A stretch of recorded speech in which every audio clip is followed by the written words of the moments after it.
life and death, the great guardian of the threshold. Paragraph 1.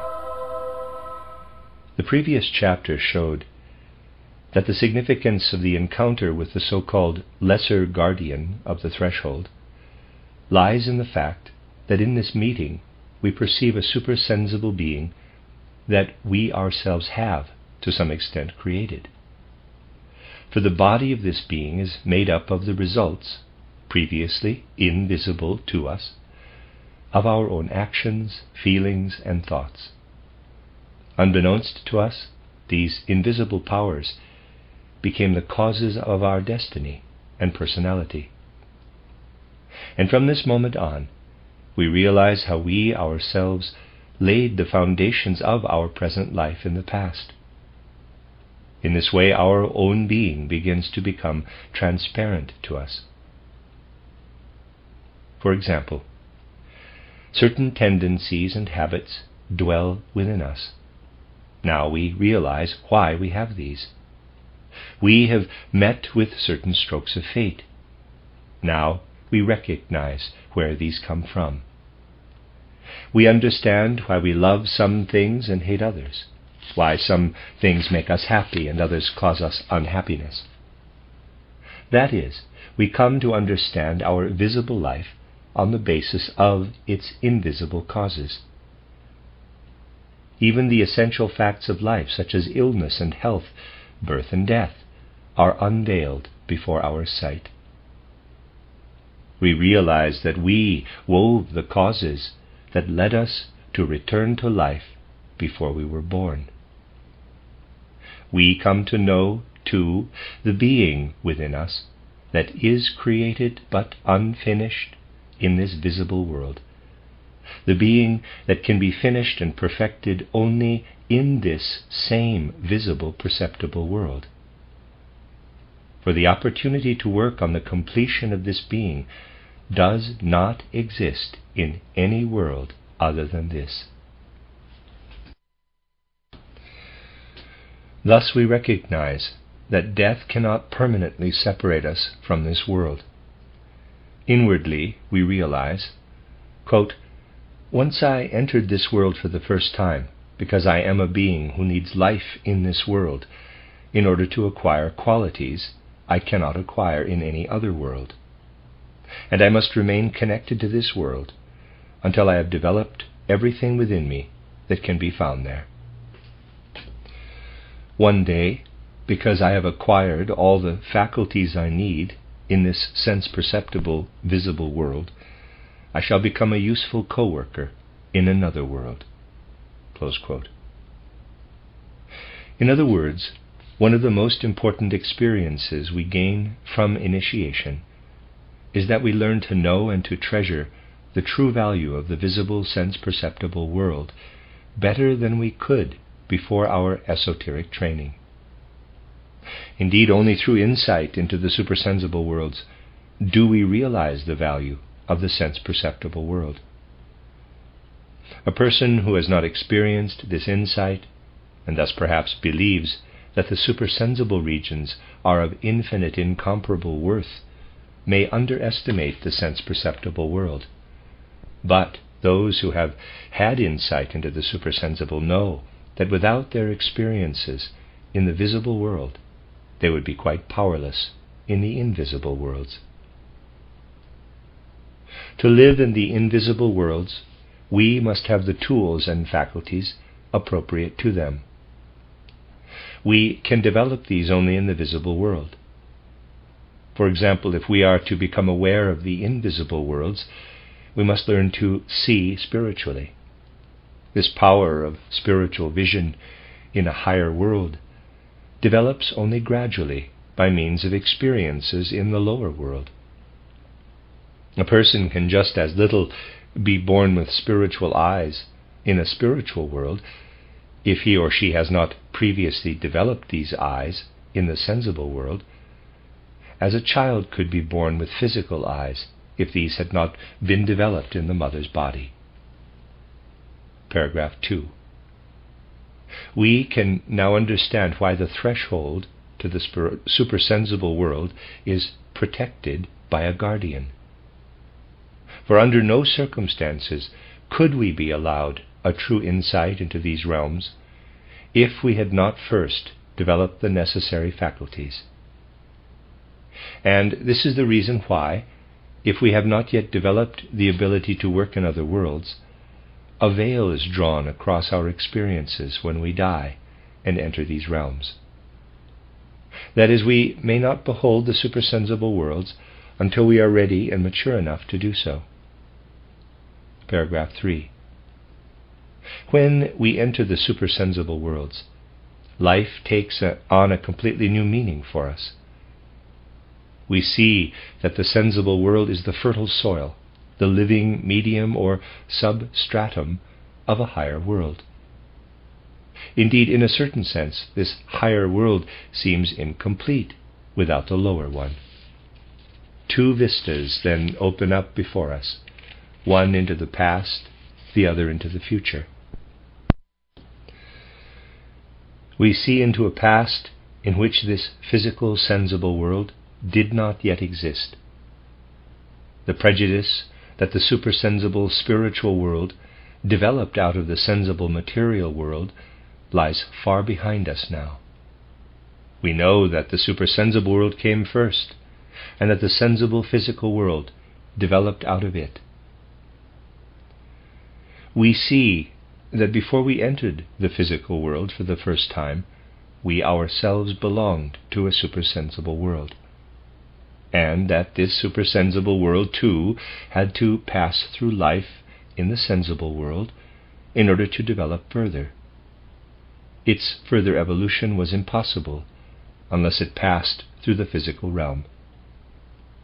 Indeed, only if certain beings evolved with the appropriate faculties in the physical realm could the supersensible realm advance in its evolution. We are those beings. Human beings, as we are today, arise at a level of spiritual existence that is incomplete, imperfect. Within this level, we are in the process of being led to a stage of completion that will enable us to continue our work in the higher world. At this point, our vision turns toward the future, revealing a higher level of the supersensible world. Here we find fruits first formed in the sense-perceptible physical world. The sense world we know today will have been overcome by then, but its results will have been incorporated into a higher world. Paragraph 4. We can now begin to understand the meaning of illness and death in the physical world. Death, after all, merely expresses the fact that the supersensible world had previously reached a point beyond which it could not advance by its own efforts. Universal death would have overtaken it if it had not received a new life impulse. This new life has become a struggle against universal death. Out of the ruins of a withering, inwardly solidifying world, the buds of a new world blossomed. That is why our world contains both death and life, and why things are gradually intermingling. The dying parts of the old world still cling to the seeds of the new life developing out of them. We can see this most clearly expressed in ourselves. The sheath we bear has been preserved from the old world, but the seed of the being that will live in the future is already growing within it. Hence, as human beings, we have a double nature, mortal and immortal. Our mortal being is in its final stages. Our immortal being is only beginning. But only within the twofold world, mortal and immortal, whose expression is the sense-perceptible physical world, can we acquire the faculties that will lead the world to immortality. Our task is to harvest from the mortal world fruits for the immortal. When we contemplate our being, which we ourselves have built up in the past, we must say to ourselves, quote, "We bear within ourselves the elements of a dying world. These elements work within us, yet gradually, with the help of the new immortal elements awakening within us, we are able to break their power." Close quote. In this way our path takes us from death to life. Indeed, if we are conscious in the hour of our death, we would realize, quote, "The dying world was our teacher. The fact that we die is a result of all the past with which we are interwoven. But the field of mortality has prepared seeds of immortality for us. We carry these with us into another world. If everything depended only on the past, we would never have been born. The past, its life, ends with birth. Life in the sensible world is wrested from universal death by the new seed of life.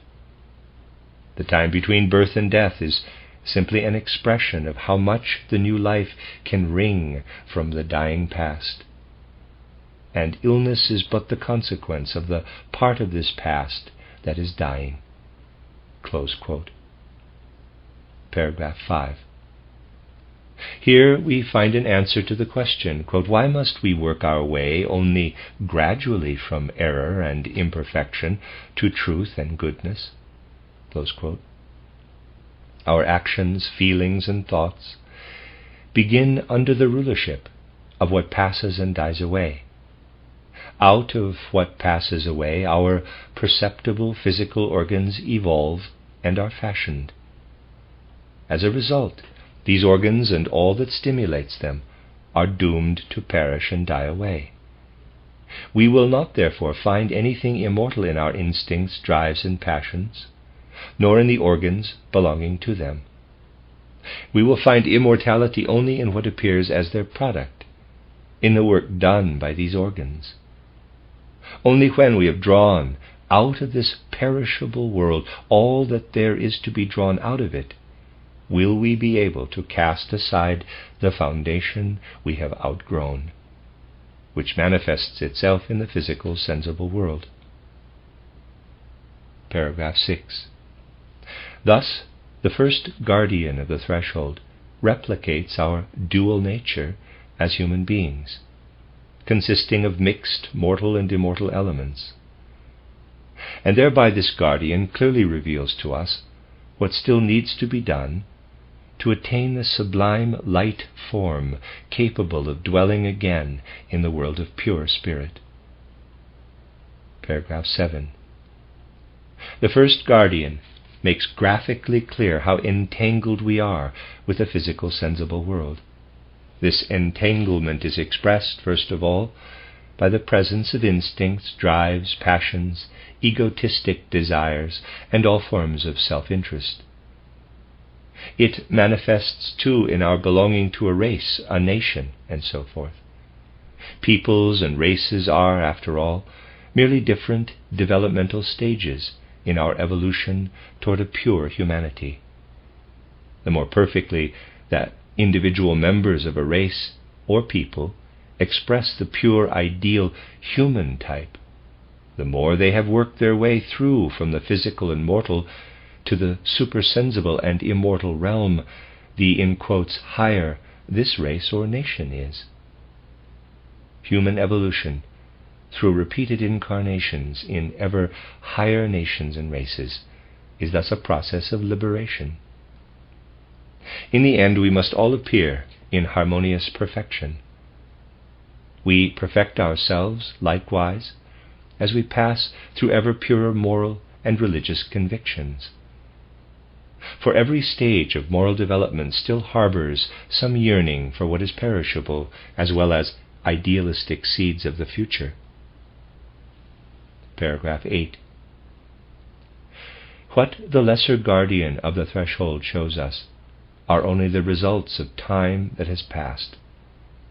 The seeds of the future are present only to the extent that they have been woven into the guardian in the past. But human beings are called upon to bring with them into the future supersensible world all that they can gain from the material world. Were we to bring with us only what was woven into our image from the past, we would accomplish only a part of our earthly task. That is why, after a certain period of time, the lesser guardian of the threshold is joined by a greater guardian. What takes place in the form of this meeting with the second greater guardian will once again be described in narrative form. Paragraph 9.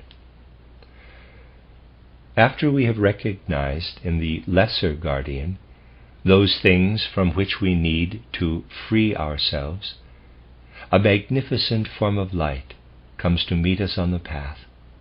The beauty of this form is difficult to describe in ordinary language. The meeting takes place when our physical organs of thinking, feeling, and willing have so separated from each other, and even from the physical body, that they themselves no longer regulate their mutual interaction. Instead, higher consciousness, now detached completely from physical conditions, regulates their relations. As a result, our organs of thinking, feeling, and willing have become instruments under the control of the soul, which exercises its rulership from the supersensible realms. The soul, freed in this way from all sensory bonds, now encounters the second guardian of the threshold, who speaks somewhat as follows. Paragraph 10. You have freed yourself from the world of the senses. You have earned the right of citizenship in the supersensible world. From now on, you may work from there. For yourself, you no longer need your physical bodily nature in its present form. If all you wanted was to acquire the capacity to dwell in the supersensible world, you would never need to return to the world of the senses. Look at me.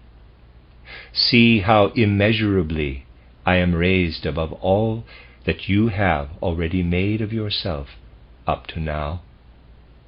You have reached your present stage of completion by means of faculties that you were able to develop in the sense world while you were still dependent upon it. Now you are entering a time when the powers you liberated must continue to work upon this sense world. Until now you have worked only to free yourself, but now that you are free, you can help free all your fellow beings in the sense world. Up to now you have striven as an individual. Now you must join yourself to the whole, so that you may bring with you into the supersensible realm not only yourself, but also all else that exists in the sensible world. Some day you will be able to unite with my form, but I myself cannot find perfect blessedness as long as there are others who are still unfortunate. As a single liberated individual, you could enter the realm of the supersensible today, but then you would have to look down upon those sentient beings who are not yet freed. You would have separated your destiny from theirs, but you are linked together with all sentient beings. All of you had to descend into the world of the senses to draw from it the powers required for a higher world. Were you to separate yourself from your fellow beings, you would misuse the powers you are able to develop only in consort with them. If they had not descended into the sense world, you would not have been able to descend either. Without them, you would lack the powers you need for supersensible existence. You must share with the others the powers that you achieved with them. Therefore, I refuse to admit you to the highest regions of the supersensible world until you have used all your powers for the deliverance of your fellow world and fellow beings. What you have already achieved entitles you to dwell in the lower regions of the supersensible world, but I will stand at the doorway to the higher regions like the cherubim with the flaming sword before the gates of paradise. I will deny you entry as long as you still have powers that you have not put to use in the sense world. If you do not use your own powers, others will come who will put them to use. Then a high supersensible world will incorporate all the fruit of the sensible realm. But the ground you stand on will be pulled out from under your feet. The purified world will develop over and beyond you. You will be excluded from it. If this is your choice, then yours is the black path. But those from whom you separate yourself tread the white path. Paragraph 11. In this way, the great guardian of the threshold announces his presence soon after the meeting with the first guardian. Initiates now know precisely what awaits those who yield to the temptations of a premature stay in the supersensible realms. The second guardian of the threshold emits an indescribable radiance. Union with this guardian is a distant goal for the beholding soul. Yet the certainty is also present that such a union is possible only after all the powers that have flowed into us from this world have been expended in the service of liberating and redeeming it. Should we, therefore, decide to meet the demands of this higher being of light, we will be able to contribute to the liberating of the human race. We will then offer up our gifts and talents on the sacrificial altar of humanity. But if we prefer our own premature ascent into the supersensible world, then the stream of humanity will pass over and beyond us. Once we have liberated ourselves, we can no longer win any new powers for ourselves from the world of the senses. If, therefore, we still place our work at the disposal of the sense world, we do so knowing that we are thereby renouncing any gain for ourselves from the place of our future effort. But even when the choices are presented so clearly, it cannot be said that taking the white path is a matter of course. What we choose, after all, depends on whether we have sufficiently purified ourselves of all traces of selfishness, so that at the time of making the decision, the allure of personal salvation and blessedness no longer tempts us.